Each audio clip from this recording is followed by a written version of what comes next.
Washington football. Woo!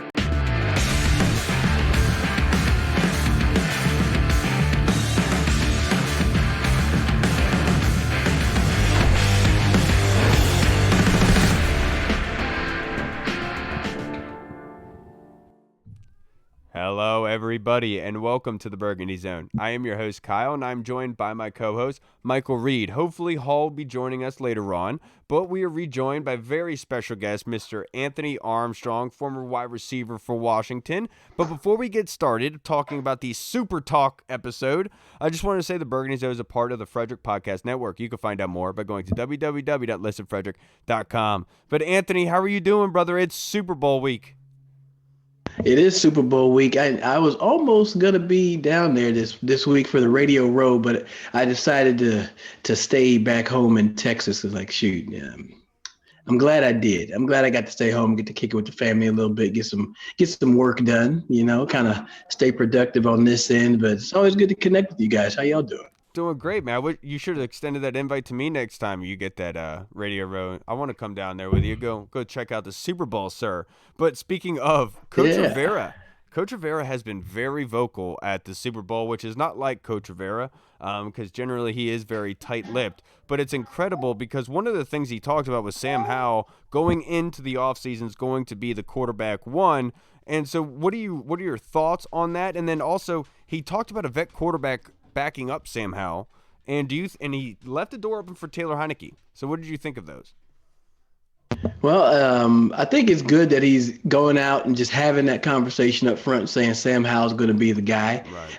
Until he loses it. Because I think when you're dealing with a rookie, a younger player, a lot of times you just got to show some outward confidence in them. No need to play some mind games. And there are times and places.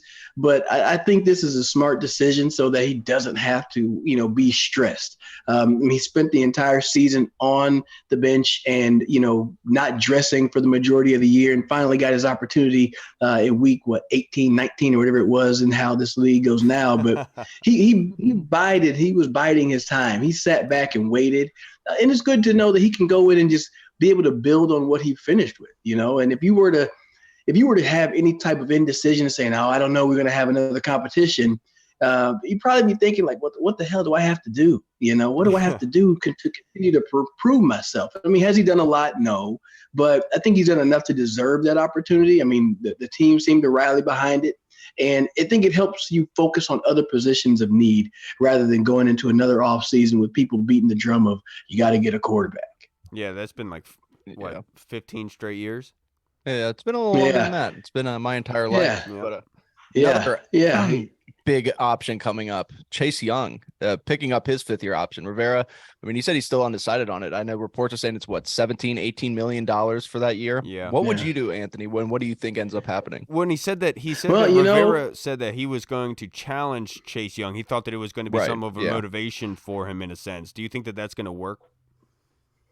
No, I mean, I don't see why that wouldn't work. I mean, you're a competitor, and I was just thinking before we jumped on here that if somebody told you got a pretty big payday coming up, guaranteed, regardless of what happens this year, some folks are going to kind of pack it in and play it safe so that they can get to that. You know what I'm saying? And it's not a knock on the person, but I mean, like if I knew, I'll say this: if you know you have a big paycheck coming up next week, you may not work as hard this week.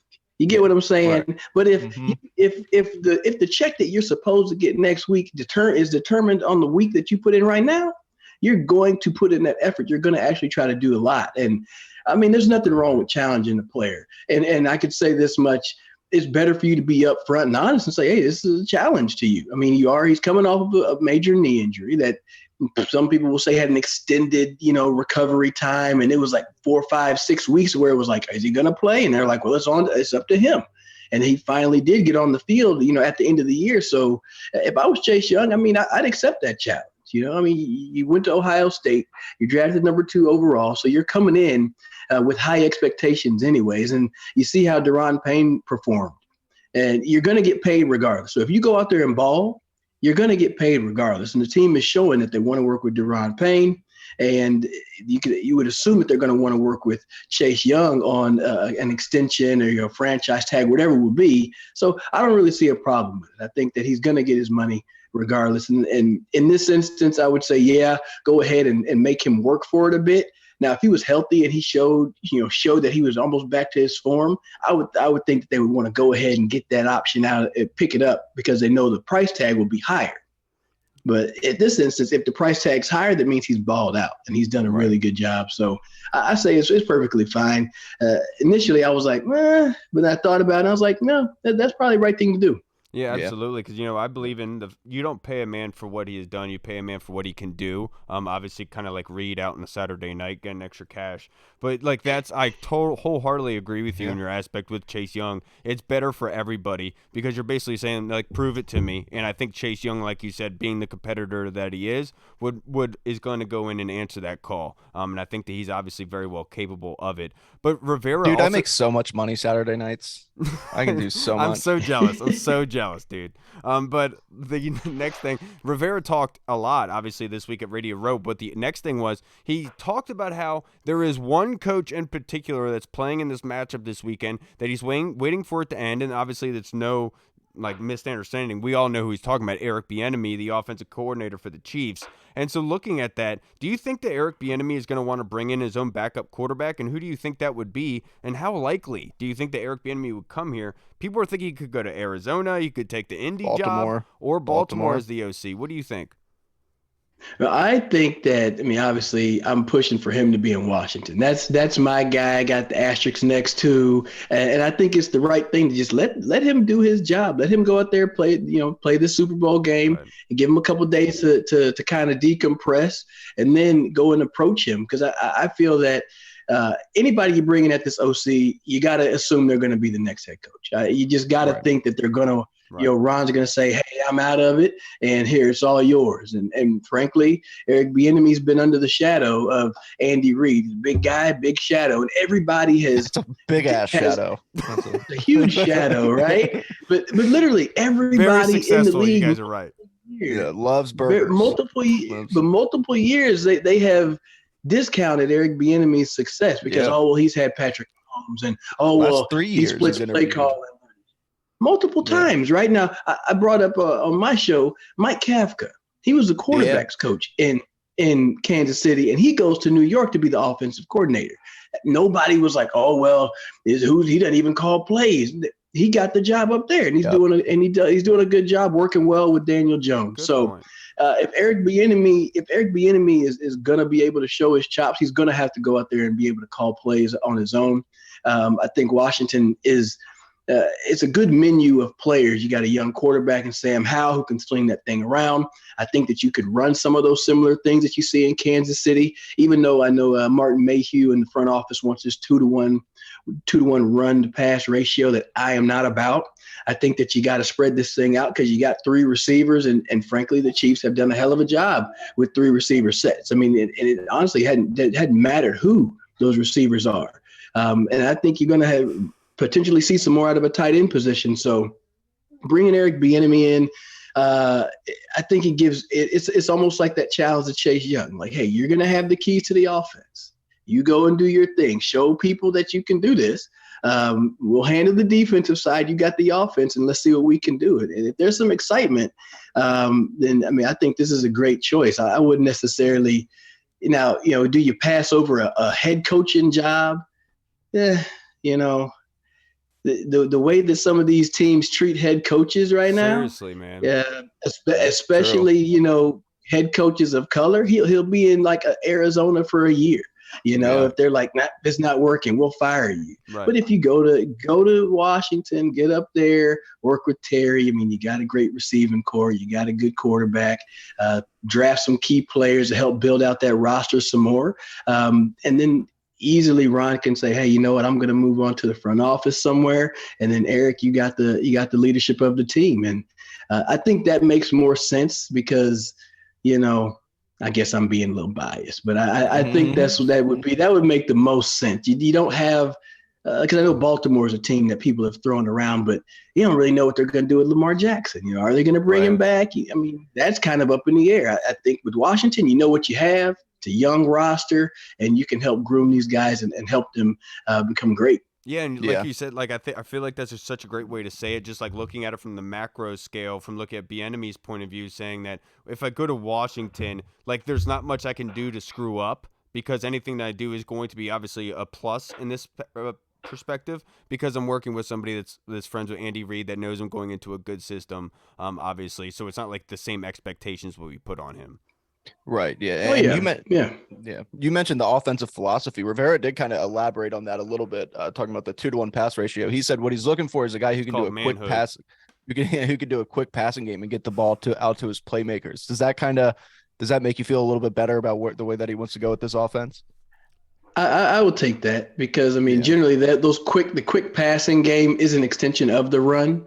When you look at a lot of these offenses now, they throw the ball behind the line of scrimmage or under 5 yards very frequently, and Kansas City is really good at that. Hey, Kirk Cousins, he's programmed like that. He's wired like that. That's who he's always. There's a lot of quarterbacks in this league who have made long careers out of hitting their checkdowns on time and reading defenses. It's not that hard. Yeah. Just saying. Yeah, it is. But it's being able to play within the system and taking what the defense gives you and limiting mistakes. Everybody beats the drum about franchise quarterbacks. I've said there ain't but 5 in this league. All right. There ain't but 5 franchise quarterbacks that are really going to just elevate your team regardless of where they go. Everybody else is pretty much playing within the system. Some guys make mistakes, and the ones that do, they don't have jobs. The ones that don't make mistakes are always getting talked trash on Twitter and on podcasts. They're like, oh, this guy isn't good enough to get us to the next level. But it's like, who else you going to go get? Right. You're going to have to take a step back, right? You might as well. To me, it's being able to coach these people different. And this is what I've been telling folks. I remember when I was first in Washington, and they would run a particular play. This was 2009. So they would run a particular play in practice. I don't know that play. I didn't get to really learn the offense in 2009. I tried, Anthony. But like they would run a play and they say, hey, this play works best against cover 2. All right. And so when you see cover 2, you're going to throw it to this guy because he's going to be doing whatever. And when we would practice it, they practice it against cover 2. But the issue, I'm in the back thinking, I'm like, well, what happens if they run cover 3? What happens if they run cover 4? The quarterback and the coaches have to get to that next level of thinking like, hey, if you don't see the look that you want, go here and go here. But I think a lot of times coaches program players to see one look, and they make that same throw. The Dallas throw, Dak Prescott's throw to CeeDee Lamb, where Fred Warner was underneath him, but 10 yards to the left. I'm 99% sure that all week in practice, he probably only threw it to CeeDee. And the linebacker that they had covering that wasn't fast enough or wasn't running as hard as Fred Warner. So he was able to make that throw all. He just wasn't Fred Warner. Yeah. Yeah. And whenever you see that same look, you get up, okay, that's where I'm going because that's my matchup. I got my number 1 receiver against the middle linebacker. It's a great throw. That's the right decision. But you got to be able to say, he's kind of covered. Oh, T.Y. is open right here. That's a touchdown. That's next level thinking to me, and that's coaching. So you get a coach that can get a player to go through those progressions and check off somebody. I understand you can read stuff, but being able to go from not there, where's my number 2? Like you look at how Drew Brees, he used to do in warmups. He would throw the pass, and then you would see him continue to go through his reads because he's following through his progressions. If something ain't there, you got to go to number 2. You got to go to number 3. It ain't always going to be perfect, just like you scripted. That becomes my biggest issue whenever it comes to coaching and in how players execute on the field. Yeah, that's how the military, practices when you actually, everyone has a plan until they get punched in the mouth, right? So that's a really bad way of going about business. Now, my next question for you, let's just looking at this team. I don't want to talk about him, but Dyami Brown is a player, a young prospect. I think that you and him are very similar in skill sets when you were playing, obviously being the deep threat, showing that ability, having that good catching ability deep downfield, showing that defenses had to respect it. Him playing college ball with Sam Howell, do you expect a big year, not a big year in sense of just as a wide receiver, but for Dyami Brown, do you expect a standout year from him this season? Oh, I mean, you got chemistry with your quarterback. You're going to think that guy's going to get a few shots here and there. So I would say yes. Just in that instance, they are connected, right? That's his guy. But you also got to look. You got 3 other people that are distinctly, placed above you. But that doesn't mean that he can't make plays all offseason and turn some heads and then make the front office to make a tough decision. Obviously 17 ain't going nowhere and 1 ain't going nowhere. I don't get into the whole contract thing. I don't really care to do that math. I leave that to everybody else. But if Dyami is like balling, they may be able to say, hey, maybe we can move, Samuel.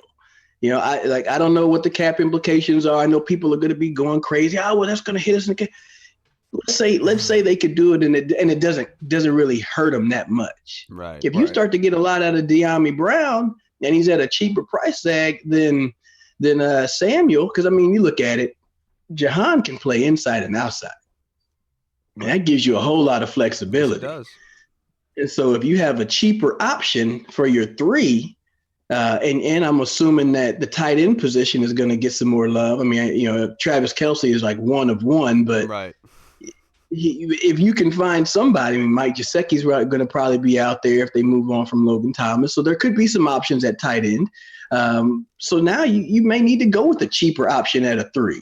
And Dyami could step up into that role. Cam Sims may start to, making some plays and showing up as well. So, I mean, it's tough to pay, 3 pay. I mean, they're rookie contracts for Jahan, but 2 of those 3 are getting paid some pretty big money. So, Dyami could make some noise in the OTAs. This is stuff that you're not going to see. You're just going to hear about it on Twitter and in blog posts. But right. I would expect him to try to make a good push this year to do something. Yeah, I just know some wide receivers generally, a lot of the times they'll say, I can make a play every single play. I just need the quarterback to be able to throw it to me. Mm-hmm. And having that kind of relationship going back to college, that might happen more often than not, is my only point, because I feel like he did see some time last season, but he wasn't given the time of day. Now, to wrap this up, Anthony, only a couple more questions for you. But the Super Bowl is this weekend. Obviously, we have the Eagles facing against the Chiefs. Who do you have winning the game? Who should somebody you bank on being a huge part, possibly being MVP of this game? I think the easy picks is that the MVP is going to be somebody at the quarterback position. Right. That's just going to have to be the way it is. Jalen Hurts has been an absolute, maestro with that Philadelphia offense, and Patrick Mahomes has just continued to be Patrick Mahomes. I mean, he is in a league of his own. He said that he just learned how to read defenses and go through his progressions. Well, I mean, it sounds crazy, but it's like – back in college, like that spread style offense, like they didn't have to read much. You know what I mean? True.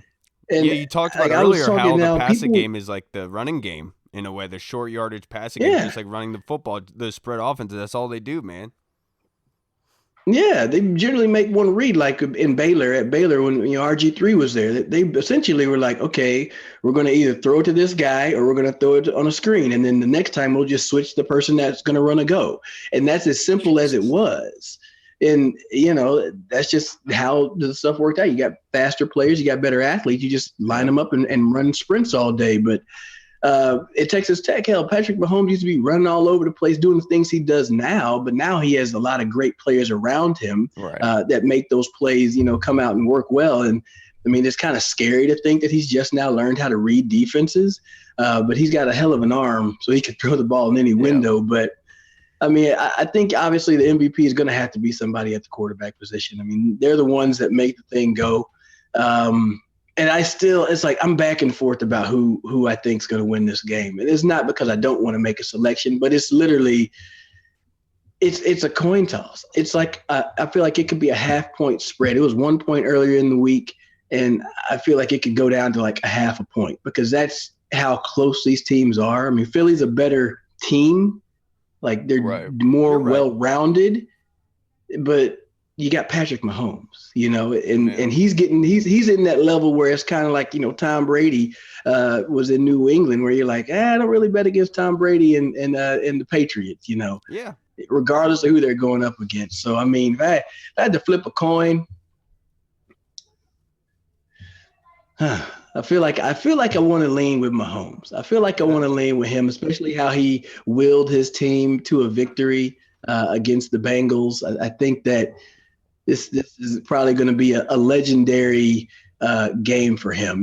One of those career-defining games for him. Yeah, he's one of those quarterbacks that just like prime Aaron Rodgers or prime Tom Brady, just like Reed at home, if you give him 30 seconds, he'll score, dude. So it doesn't matter. So if you give him doesn't even take that long. You'll get done. But Anthony, my next question for you, going forward, just a prediction based on what you think could possibly happen next season. Jahan Dotson and Brian Robinson, who is more likely to have a better year statistically next season? You have to choose one. Oh, man. Oh, you mean better than like this previous year, or better like, okay, I would say, it's like if it's the enemy, you would think it might be the passing game, but I'm going to lean with Brian Robinson. I think him coming in day one, being the guy, not having to go through that time of trying to, split time and whatnot. I think he's going to definitely improve his game, and he's going to bring so much to that offense day in and day out. The way he runs, his physicality, it's going to take some pressure off Sam Howell, and it's exciting. I saw a graphic before we got on here. That draft day trade, moving back from 11 or 10 to 16, you gave up Chris Olave, but you got Jahan Dotson starter, Brian Robinson starter, Sam Howell starter, and Cole Turner technically. Okay, add Cole Turner in there too. So you got 3 starters, that are all showing up off of that one. Especially if you hit that trade. Quarterback. If you hit with Sam Howell in that trade. Oh, it's going to be looking genius. You don't even need him to be like crazy spectacular. Right. You just need him to come out there and play solid ball because you have a team around you. And I said it on Twitter and people called me crazy. I said, this team ain't that far away. They're not that far away. You get a little bit better consistent play. They make some splat. Like Jahan makes plays down the field. Yeah. Like you get the ball in his hands, he's going to make something happen. Terry is going to do what he does as he always has. And you get some consistency at this quarterback position and you shore up some spots on that defense. I'm telling you, this is a 10-win team. This is a playoff team. They were close last year. I think that a little bit of improvement on the field. You're in the playoffs. Major Tutty is going to the playoffs. I hope so, dude. We've been asking for consistency at the quarterback position. I feel like Major Tutty was based on my entire life. You know that? Yeah, it was. He looks the resemblance is uncanny. Yeah, I can see it now clear as day. If you wouldn't have said that, I wouldn't have seen it. Anthony, last one for you. It's really quick, really simple. What if you were going to a Super Bowl party? What's one food item that has to be there for you to say, okay, I'll go? A food item. I like queso, man. I like a good queso, chips and queso. Okay. Yeah, man. Put that on my plate. Yeah, you gotta have a little spice to it, a little kick. A little medium and above, not too spicy. Put a little ground beef in there. Put a little what's this? Rotel. Put a little Rotel in that thing. Absolutely love it. Yeah, I wholeheartedly agree. My mom makes that, and it's absolutely awesome Mexican food. It's really, really good. There's nothing better than a good queso. She's a good woman. She is. Anthony, I can't thank you enough for joining us this evening, talk about the Super Bowl and everything that has transpired. Make sure before we get out of here, we'd just like to plug your social media handle and your podcast, just in case anybody watching hasn't followed you yet and would like to. Yes, man. Appreciate that. Check me out on Twitter, Mr. Armstrong 13. Sometimes I post some real estate stuff. Dallas area. I got a few listings right now, matter of fact. But we talking Commanders on the Believe in Commanders show. Yeah, you trying to move down here? Yeah, I'm coming. No? Okay. I don't think I heard some other voices. I'm on my way. I don't think Reed can do that. There it is. Yeah. Your internet went out is what happened. Anthony, I can't thank you enough for joining us, brother. I really do appreciate you taking your time as always. Appreciate you, brother. Have a good one. Yes, indeed. Yes, indeed. Appreciate you. All right, now see y'all. Anthony. All right, everybody. Man, dude, I think his internet lagged him out right there. But that's unfortunate. I really do appreciate him doing that. Anthony's He's the best. Dude, it's kind of crazy to hear Rivera sounding off, like literally having no reservation about it, saying that Sam Howell's the starter going in to the offseason, going to be in the OTAs and everything. Kyle, when you're speaking of this team, you cannot say the word reservation. Dude, stop Remember it, man. why we banned the name Redskins. You gotta get your mind away from that thinking, fam. Yeah. And just letting you guys know, the Derek Carr and the Saints looking like it just got announced that they are finalizing a trade. So it looks like Derek Carr is going there. Ian Rappaport is just tweeting the Commanders are moving forward with quarterback Sam Howell. We knew that, Ian. I appreciate it. But before we are joined by our next guest, I'm very excited to talk to, we got to do our prospect breakdown, brother. So who are you going to break down real quick?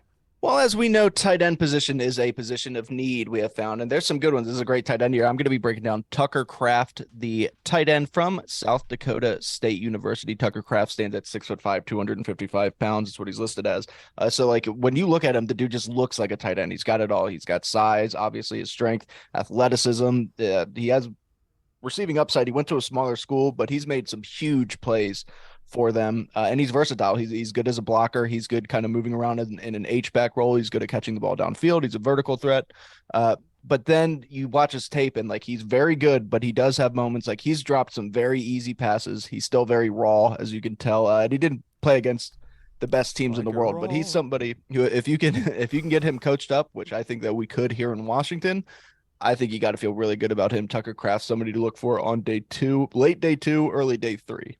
Yeah, look, tight ends is something that is going to be very key. Dude, I love a nice tight end. Yeah, I know you do. Like everyone knows. Samus Reyes, Nick Bosa, I know we've heard it miles and miles. But Tim Towner in our Discord chat server requested a prospect breakdown on Sidney Brown, who is a safety / linebacker is what I'll call him for the Illinois, obviously playing alongside Devin Witherspoon, number 30. He's a senior, 6 foot, 205 pounds. I told Reed this before we started recording, but dude, if you told me that he was oh my goodness, why am I not Philip Lindsay? Philip Lindsay playing defense, I would tell you you're right. Absolutely. He looks just like Philip Lindsay playing defense, and he kind of plays like it as well, where he doesn't have like a mold, so to speak, but he plays more so at strong safety, can play free at times. They usually have him playing man-to-man on a tight end. I saw one against Chattanooga where it was on 2nd and goal. They put him one-on-one on an island against a tight end, and he was able to swat that ball away.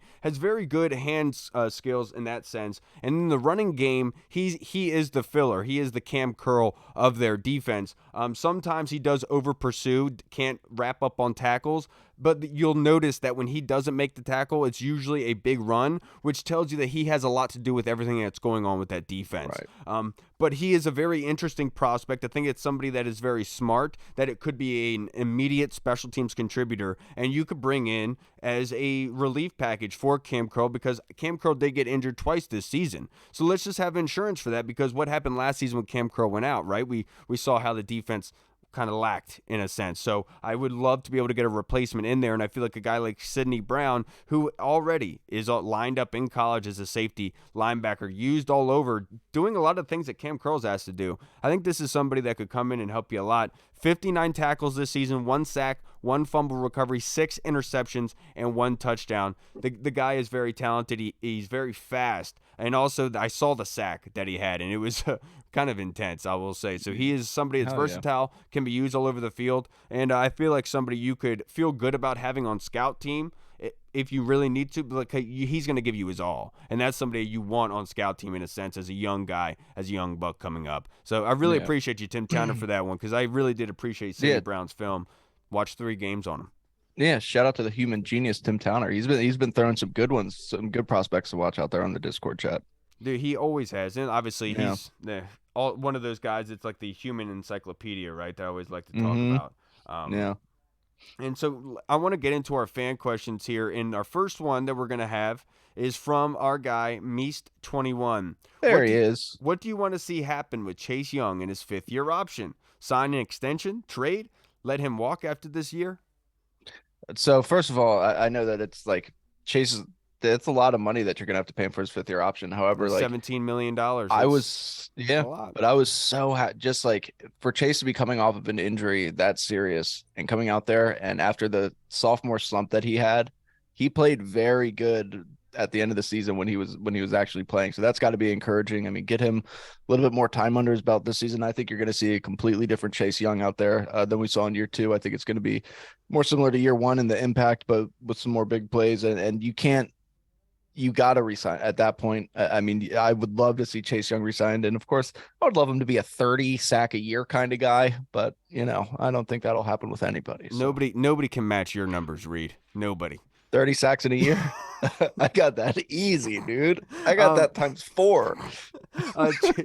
Chase Young, I understand what Rivera means by challenging Chase Young, because that's a hefty amount of money, and any young man is going to go to his head, right? And thirsty dogs run faster. That is a phrase that I really do stand by and believe in. And I feel like sometimes though they don't because they're so weak from not drinking. So what I'm saying here is I do understand the thought process behind it, because it is saying to Chase, let's go put it in high gear. You learned a lot this year by working with Ryan Kerrigan, being on the wayside, and you look great in your comeback. We want to make sure that's followed through for the whole season, because we've yet to see the full body of work to where he can actually get after the passer and be an awesome cog in the run game like we know that he can be. And so I think with Chase, this is the best way to go about, especially with this business, because what would be the reason for Washington to pick up the 5th-year option, in my personal opinion? Has he showed enough to do that? And when you pick up the 5th-year option, you're basically saying we're ready for an extension talk at this point. And that's why I'm looking at it saying, have we seen anything yet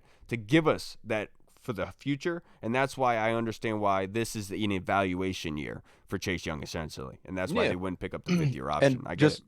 I love the way that Anthony talked about that, because you don't think about like NFL players like being real people 90% of the time, and right. It's true. Like if somebody told me that I'm making fat paycheck next week, regardless, no matter what, I'd be sitting on my. I mean, obviously Chase Young wouldn't be sitting on his ass, but you wouldn't be giving it your all every single. You just kind of coast because you got it in the bag.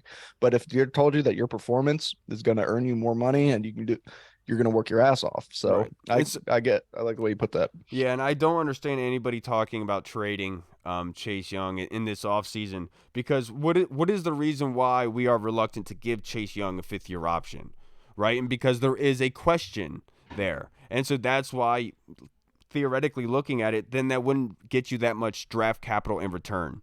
So why would you make the move, essentially? Because it's not going to give you all that much. Chase Young is much more valuable to you, and what he's being paid now, how he's being on the team at the moment. And so I don't understand the trade aspect, because you're limiting yourself at that point. And but I want to give Chase Young the next year, give him the chance to be able to make this contract. I think it's very smart by Rivera. Yes, it's going to press buttons, but look, this is the NFL. This is what you're made to do. You're going to press buttons. And if you don't like your buttons being pressed, I'm not sure if you guys are going to like Eric Bieniemy, to be perfectly honest with you. Yeah, but now we are joined by our next guest. How are you doing, Miss Kayla Powell? She reached out on Twitter and DM and asked to come on her show. I said, you know what? How about you come on ours? How are you doing tonight, ma'am? I'm doing good. How are you doing tonight? Doing fantastic. I really do appreciate you taking some time out to talk with us tonight. But before we get into our fan questions and do a round table, kind of just discussion about the latest news and greatest about the Commanders, kind of talk to us about yourself, your show, and what you're inspiring to be. Yeah, so I've always had a passion for sports. I've always used to watch games with my granddad a lot. I can relate. He showed me my first game I ever watched. Yep. He put on a tape of Doug Williams. After that, I was just so and I just like seeing reporters, but I want to be different than an average reporter. I respect Stephen A. Smith sometimes just for being himself. He stands on his word. I want to be different. You don't have to just tear players down. You don't have to ask them crazy questions. You get to know them, get to know about their game without actually being crazy. Everybody is human too. And I feel it's not a lot of female. There are, but it's not as many females as there are men in the business. I've always had a dream to have a first take show, but with all females. Oh, there you go. Yeah, that'd be cool. And that's also a good point about Stephen A. Smith. Stephen A. Smith gets a lot of shit from people, but a lot of the athletes and stuff, if you talk to them, they respect him. They like him because he's just real. He's completely honest with them, and he has a lot of harsh opinions, but that's just Stephen being Stephen. I like Stephen A. Smith a lot. Yeah, the best part about Stephen is those videos he uploads after Cowboy losses. I mean, we all look forward to them.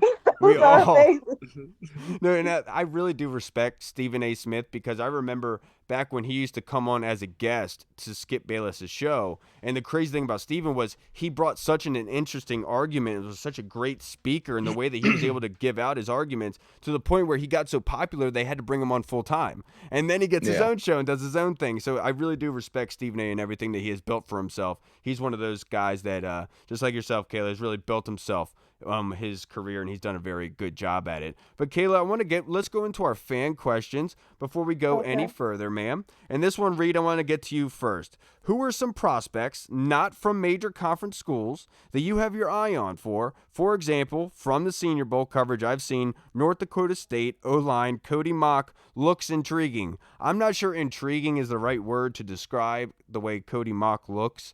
I will say he looks like an extra in the Game of Thrones, something like that. But he is an interesting prospect. What about you, Reed? What do you think of Cody Mock? First of all, I love the way Cody Mock looks. I think that the dude just gets it, that long red hair, and he's missing teeth. That's pretty cool, if you ask me, for a hockey player or an NFL lineman. But somebody who I just talked about earlier, and I'm going to give two from the tight end position. One of them, Tucker Kraft, of course, South Dakota State, and then also Zach Kuntz. We've talked about him a little bit from Old Dominion, and he was a huge prospect coming out. He's just a freak athlete. He's supposed to be a freak athlete. I don't know how he's going to test, but reports are he's just otherworldly.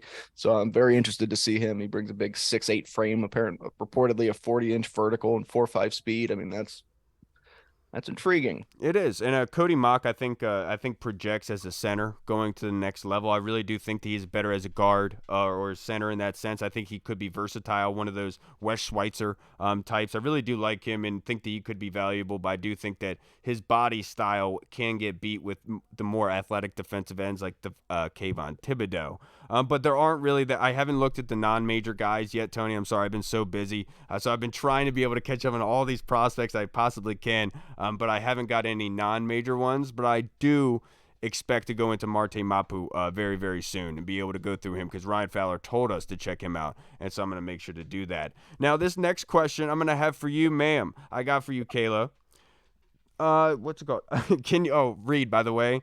Big Tony wants you to answer a question or two in Howell talking to Diami Brown's voice. But this question is from Andy Lockhart in the Discord chat server, Kayla. If you were in charge, how would you fix the conundrum in personnel/player-wise with all these guys up for contract renewals? Do I sort of like Cam now? Do you sort Cam out now, like Cam Curl, or wait just in time and like for a possible plan? Okay, so for me, what I want is to do, like this has been like pretty what I've been saying all off season. My quarterback room, if Heineke stays, I want the room to be Howe, Heineke, Hayden Hooker. If Heineke walks, I wouldn't mind a Howe, Henne, or Brissett and a Hooker. That's what I want quarterback room wise. I think they get Payne done with Curl. I want them to work with him next season. I think Cam Sims may be out. Logan may be out. Cole I'm still 50-50 on Cole Holcomb. Depends on, I don't think he's going to ask for much, but if there's a cheaper, more valuable option out there in free agency, I would want them to look at that. But if Cole's back, it's not like like, oh my goodness, he's back. But he just got to be back at a reasonable price. Is there any reason for why Cole Holcomb you don't want to bring him back? You said 50-50. Yeah, I'm saying like if he's let's say I know he's probably not a guy that asks for a lot of money. Let's see if if there's a better like Edmonds, if they could work some way to get him or Long, a tight end, the tight end linebacker. There's definitely some linebackers out there. Even the 49ers, they have a few linebackers that won't be under contract. If they can't get one of them for cheaper, I wouldn't mind them bringing Cole back. Dude, I loved your explanation because I'm a Virginia Tech fan, Kayla, so I will not be mad at all but bringing Tremaine Edmonds here, obviously. But obviously, Cole Holcomb, he does have his limitations. I just feel like that linebacker room is so thin at the moment that it's going to be hard to walk away from anything. But for me, how am I going to fix the conundrum? I do think that you can branch out Daron Payne's money where you could pay him cash up front, but put most of his cap money. Right, and like in this back end of his deal, and that way you can have him kind of balance it out like a seesaw with John Allen's contract. Maybe John Allen would be willing to make another extension in order to pay out that money evenly throughout time, so I think that would help a lot. And then with Cameron Curl, I would like to get Cameron Curl done immediately. I would like to get that done soon. I don't want to have to deal with this issue for each one of our good young guys. If you see somebody that is a huge part of why you're doing what you're doing, not everyone is going to see why Cameron Curl is valuable to this defense. Not everyone is going to see the game the same way, and I totally get that. But there are people who do watch this game, who do watch film, who see what that young man does, and they can see that he is very important. The difference when he's out there and when he's not. Yeah, plain and absolutely. simple. Just plain look and at the simple. first 2 games of the season when he wasn't there. Yeah. Right. And then as soon as he came back, that and he defense brings energy. Like he brings energy, which is needed in that secondary. Big time. He's a communicator too. Kendall He's Fuller facilitating seems a little stuff. quiet to me. On the quieter side, Juice a little quieter. He's like that energy piece back there. Yeah, well, plus I don't know if anybody can understand Benjamin St. Juste because he speaks Canadian when he's out there on the field. I heard. So he just got LASIK eye surgery as well, so I'm really happy for him. That's crazy too that he had to get LASIK like that, and he was still playing so well. Yeah.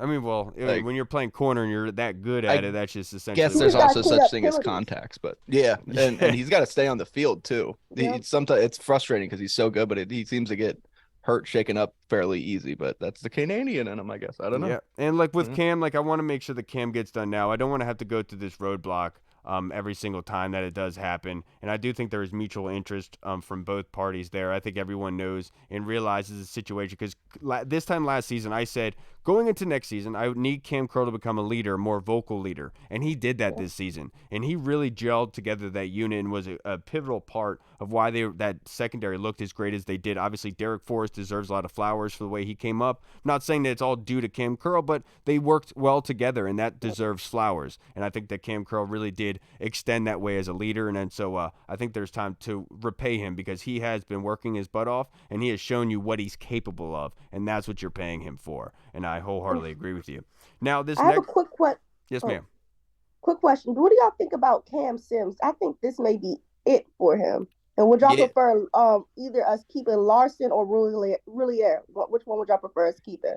It's tough because Cam Sims, he's somebody who like that year when he first broke out, I was like so sure Cam Sims was going to end up being a legitimate starting wide receiver. And like he just has all the tools. He's so big and like he seems to make crazy catches. He's always catching the ball when it's thrown to him. But yeah, unfortunately, I just think that it's probably going to end up being a numbers game. He hasn't really seen the field as much. I know he's valuable on special teams as well, kind of as a gunner. But it's tough to see them really bringing him back too much. I mean, with the money that they're going to need to save to re-sign all these young guys because they have so many contracts coming up. And then with the Roulier thing, like it sucks because he's another guy. He's so good when he's healthy. It's one of the better centers in the NFL, one of the most underrated players in the NFL. It's just he hasn't been healthy in 2 years. And with Tyler Larson, I know Tyler Larson's been banged up too. He's obviously going to take less money though. So I would. Tyler Larson's a good friend of the show. He comes on here all the time. And so I'd like to see Larson back. I'd like to say Roulier healthy, but I don't know. It's so tough. I don't want to give up on him yet.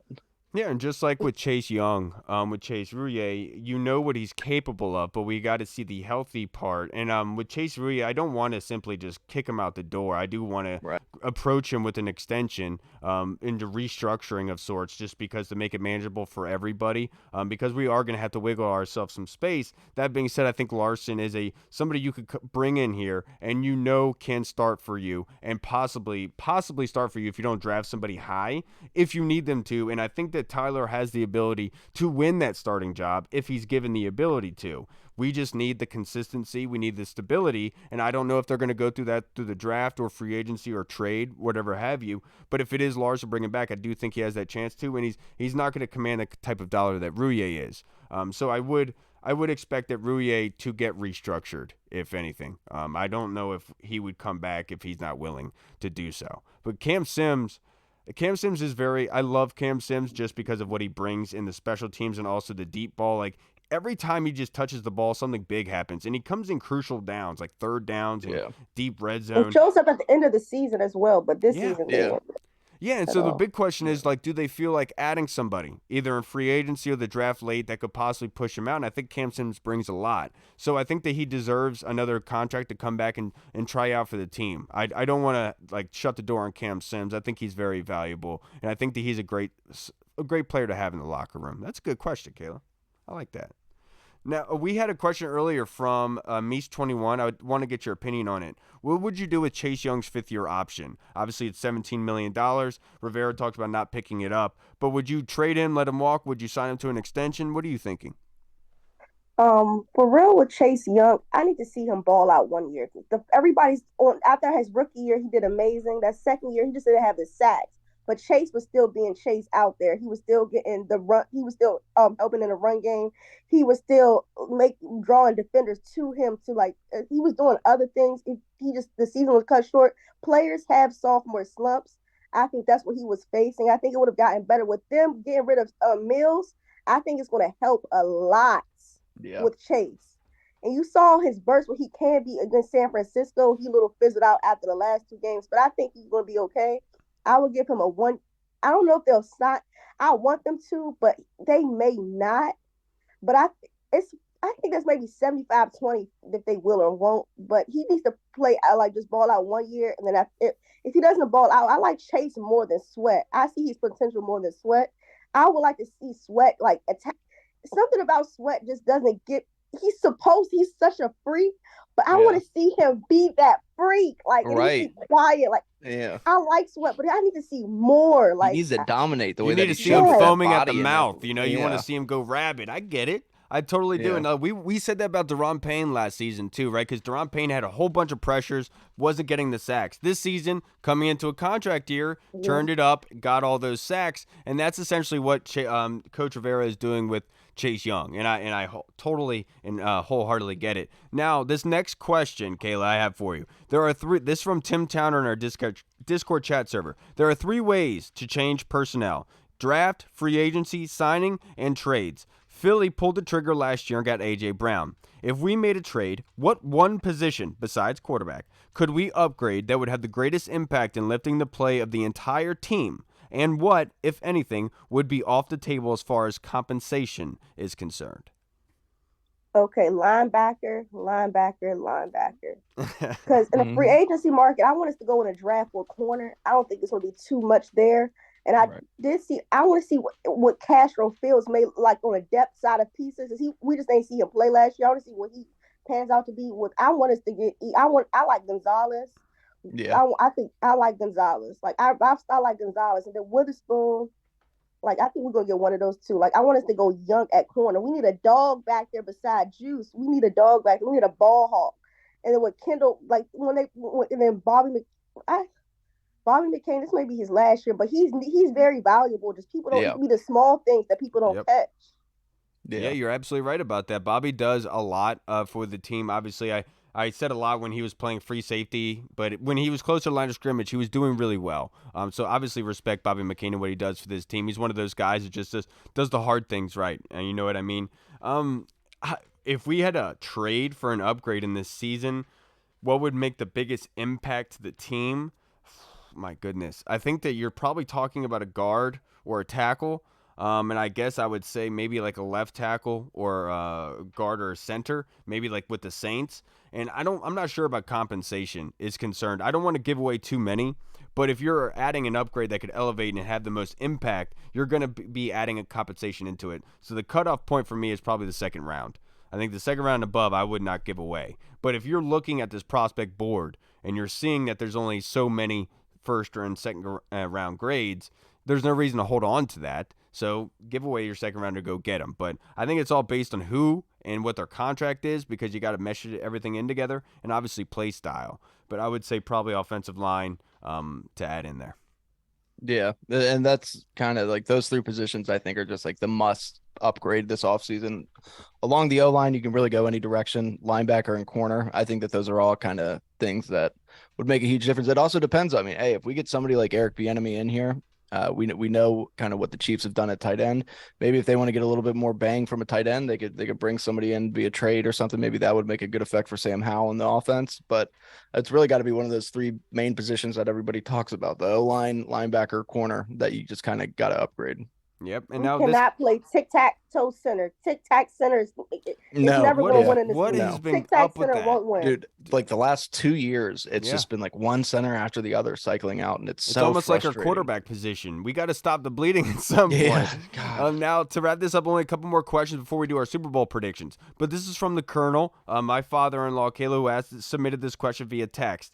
Zerline's latest mock has the Commanders selecting Osiris Torrance out of Florida. He has a Christian Gonzalez going number 6 to the Lions as a caveat. Do you see us taking a guard that high if there's still cornerbacks like Devin Witherspoon on the board? No. You don't take guard in the first round. We need to make. I want us to take corner. Like if there's not a top name out there, I would trade back. There's still guys like Cam Smith, and then pick up some more guards and centers with those picks. But if it's just a guard, I wouldn't take that right there. No, yeah. I think you're absolutely right. I think there's a lot of value in this draft in the tackle, and obviously there are guards like Skronik. I don't think is going to be a tackle at that next level. I think he's a very good guard. You have Paris Johnson. Paris Johnson, a guy I think it's going to be a guard. Did you say Skronik? Yeah, is that how do you say his name? I don't know his name. Who? Peter Skronik. Skronsky? Skronsky. Yeah, Oh my God, what did I say? Skronik? Why do I keep saying Skronsky? My goodness, I butchered that. But I think he's gonna be a guard, and so like I'm not okay with one of those up there. And like you said, if Devin Witherspoon is available, you pull that trigger right then and there. As a popcorn prospect, he's gonna help you in so many ways. Versatile. He can line up at the safety spot. He can line up at the line of scrimmage in the slot. He can line up outside. He can do press man zone. This is a very good, and he has great vision and ball skills. So I think this is a guy you could plug in right away and help you. And so I don't feel like you should overdo that with the guard position, just because looking at the future aspect of this, you're going to need a cornerback in this division based on what the division receivers. The Giants are about to load up. Dallas is going to load up at receivers this offseason. Philly is already loaded, right? Yeah, and it goes hand in hand with the fact that your rushers need time. And so what's happening with Kendall is that Kendall's playing off, so they're allowed to do a lot of shallow, quick routes, which nullifies the pass rush. For our pass rush, to be able to be successful and the most dominant possible, we have to be able to play press man and create as much time as possible for the rushers. And that's what basically a number one prospect lockdown corner, like you asked for, Kayla, would do. And so I wholeheartedly agree with you. So no, I would not. I mean, yeah, basically, I don't think that there's many prospects that I would take over Devin Witherspoon if he was available there. DeJuan Jones is there? I mean, I'm thinking about it. I think he would be right now. I mean, obviously a lot.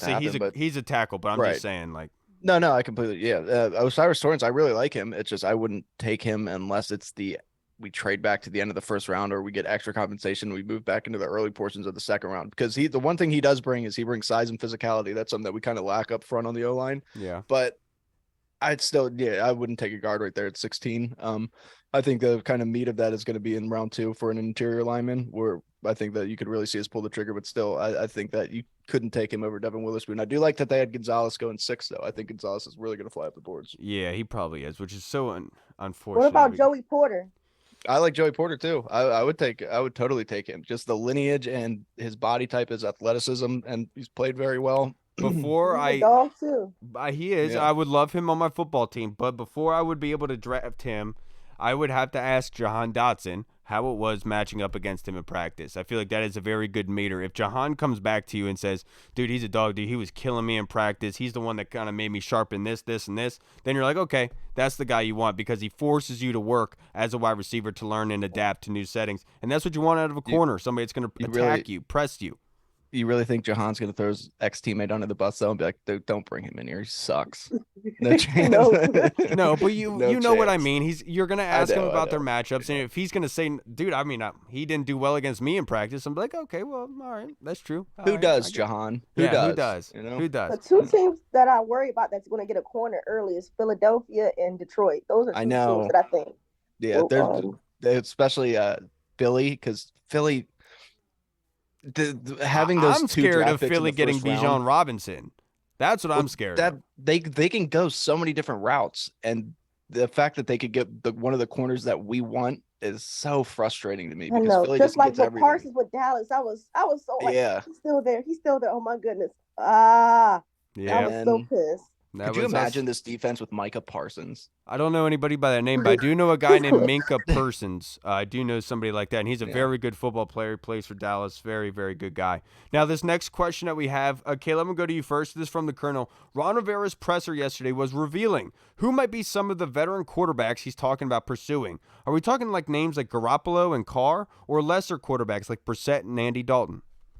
It makes more sense to go with either Henny, Dalton, Brissett. I wouldn't even be mad if they brought in Nick Foles to be a backup to Hal. I wouldn't be mad at that either. Me either. Hey, you know his nickname, man. You know, I would love to be able to have that, and there's a lot of people that would put that on a jersey, probably. But I don't think Garoppolo is what Rivera's talking about. No. Absolutely not, because Garoppolo's looking to start, and so Garoppolo's not a guy that's going to sign here just to be the backup. He's looking to start. So I don't think that that's who Rivera is talking about. I do think that Brissett or Dalton is what you're going to go down. I do think if Eric Bieniemy is signed here to be the offensive coordinator, as crazy as that might be to some people to imagine that happening, if it did, all I'm saying is it would be smart to bring Chad Henne with him. That way Chad Henne could kind of vocalize and be able to communicate the offense and help Sam Howell adjust to the offense, knowing that he's the backup. He knows he's not going to start, and it would be a good bridge between him and Eric Bieniemy. And so I think that somebody like that would be smart. But